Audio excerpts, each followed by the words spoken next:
નમસ્કાર દર્શક મિત્રો, હું છું રૂપલ વણેચિયા. સંપૂર્ણ ન્યૂઝમાં આપનું સ્વાગત છે. ગુજરાતભરમાં આજથી ધોરણ 10 અને ધોરણ 12 ની બોર્ડની પરીક્ષાનો શુભારંભ થયો છે. જ્યાં યાત્રાધામ અંબાજી ખાતે પણ આજે પરીક્ષા કેન્દ્રો પર પરીક્ષાર્થીઓ મોટી સંખ્યામાં વાલીઓ સહિત ભારે ઉત્તેજનામાં જોવા મળી રહ્યા હતા.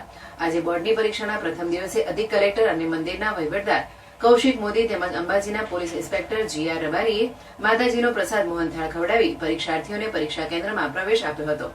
જ્યાં વિદ્યાર્થીઓ પણ લાંબી કતાર સાથે એક પછી એક સંસ્કૃત પાઠશાળાના ઋષિકુમારો પાસે કુમકુમ તિલક કરાવી પરીક્ષા કેન્દ્રમાં પ્રવેશ મેળવ્યો હતો. સાથે પરીક્ષા કેન્દ્રમાં વિદ્યાર્થીઓ શાંતિથી પરીક્ષા આપી શકે અને કોઈપણ જાતની ગેરરીતિ ન સર્જાય તે માટે શાળા પરીક્ષા પરિષદ સીસીટીવી કેમેરાથી સજ્જ કરી સતત મોનિટરિંગ કરવામાં આવી રહ્યું હતું. ત્યારે પરીક્ષામાં સુપરવાઇઝરોને પણ ચિઠ્ઠી ખોલીને પરીક્ષા ખંડની ફાળવણી કરવામાં આવી હતી. સાથે કોઈ અનિચ્છનીય બનાવ ન બને તે માટે પોલીસનો પૂરતો બંદોબસ્ત ગોઠવવામાં આવ્યો હતો.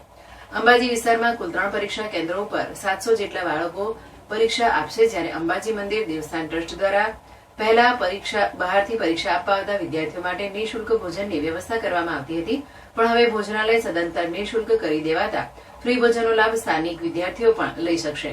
આ માધ્યમિક શાળામાં પ્રથમ વખત આવેલા વહીવટદાર કૌશિક મોદીનું શાળાના આચાર્ય શૈલેન્દ્રસિંહ રાજપૂતે શાલ ઓઢાડી સન્માન કર્યું હતું.